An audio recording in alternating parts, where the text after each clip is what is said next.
Hi and welcome back to my film and TV channel. We're all staying safe and well. We've got a little Blumhouse supernatural horror for you today, which yes, isn't very well liked, I'll admit that now, so I watched this with a little bit of trepidation, but let's see what I think. It was worth doing a review on it, and anyway, that's why I'm here. Usually if it's not worth it, I just put a little note on Twitter saying films I couldn't get into, but yes, let's see if we can get into a night swim.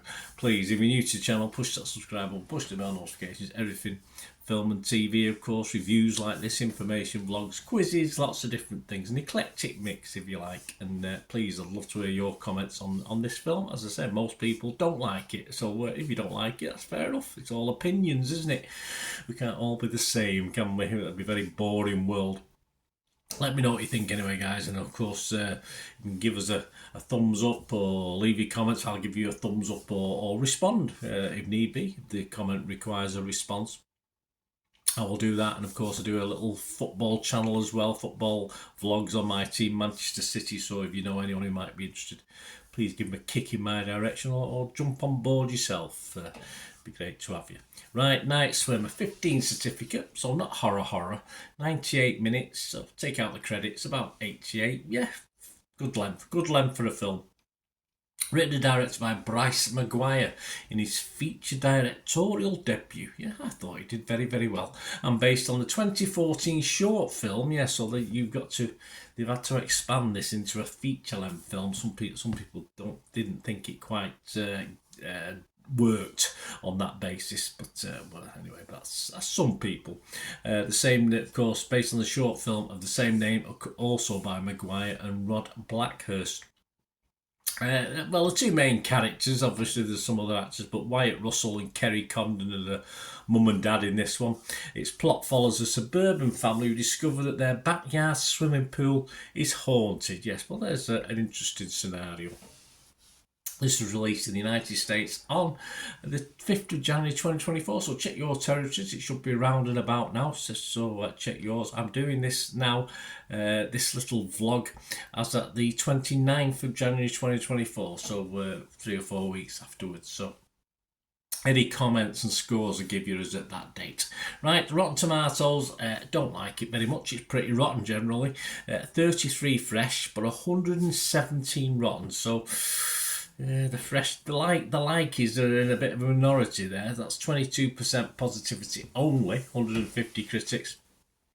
And the average rating, just a pretty meagre 4.3 out of 10. The website's consensus reads, despite a promising start and a handful of solid scares, Night Swim is undone by a premise that just isn't strong enough to support a feature-length film. I would disagree. Metacritic, the other one we look at, based on 32 critics, 43 out of 100, so only a 43% positivity, so still not fantastic, but there's a couple of interesting ones here. Of course, I always look at Empire magazine and Total Film if the reviews are there. Empire give it 80 out of 100. Ben Travis, he likes his horrors. Last act let down aside, he said, I don't think it did. This is a confident and creepy ghoul in the pool horror that makes Bryce Maguire a filmmaker to watch. Wussies bring armbands. Yes, I'd definitely bring mine. And James Mottram, though, from Total Film magazine, only give it 20. So obviously from one extreme to the other. And James Mottram said, a damp squib horror with zero thrills. Russell and Condon deserve much better. I thought they did very well with what they had, or what they got. And if you look at the Metacritic breakdown, 8 critics were positive, 15 were mixed, and 9 were negative. So almost straight down the middle, which isn't too bad, is it? Rotten Tomatoes audience, well, interestingly enough, it's getting about 3 out of 5, which is 6 out of 10, but it's only got a 42% positivity. So I'm not too sure how that mathematically works, but that's the figures they're showing. And their consensus, the audience, Night Swim has a few creepy scenes, but overall this suburban horror story is too bland and predictable to be really scary. Well, I wouldn't say predictable, it's a story. Very, very hard to come up with something brand new in this day and age, but we'll talk about that in a second anyway. And finally, before I give you my very brief idea of whether this is worth a watch or not, Internet Movie Database, over 7,700 scores and reviews have been left already. And again, very poor, 4.8 out of 10, so it doesn't even get halfway, which is disappointing. I did see these scores before I watched it, so I was trepidation. I looked at this, I went into it, but yeah, I mean, these are my thoughts. I mean, horrors by their very nature, of course, can be a bit silly for me. A lot of horrors are silly and they don't explain why they're being silly. This sort of does, which is okay. This is one of the better ones I've seen, to be honest with you, as this style of film for a while. And as far as Blumhouse Productions are concerned, it's one of the most far superior to most of their efforts I've seen over the last few years.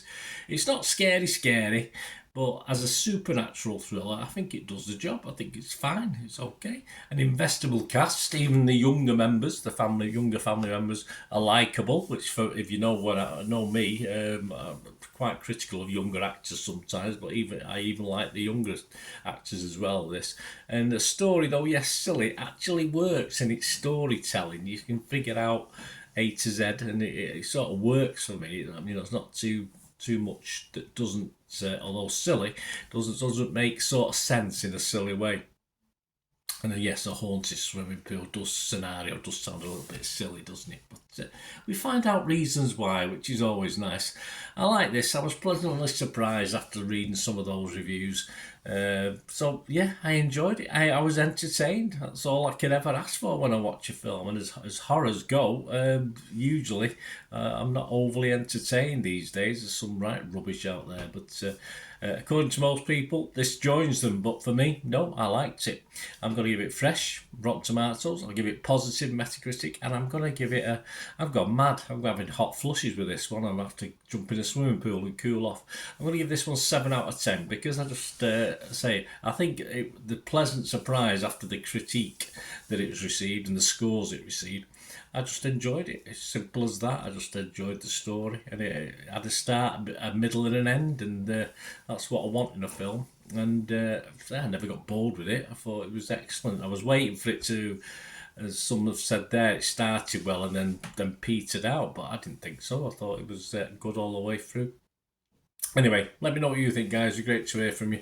I'll give it a 7 out of 10 because let me know. Let me know what you rated it. Say anything one to 4. Who knows? I don't know, but I say it's certainly worth more than 4 or 5 out of 10. That's a bit low for me, but hey, there you go. Perhaps I was in the right mood for this one. Let me know anyway, guys. It'd be great to hear from you. Till we meet again. I know that's one thing. Don't I? Please stay safe, everyone. Bye for now.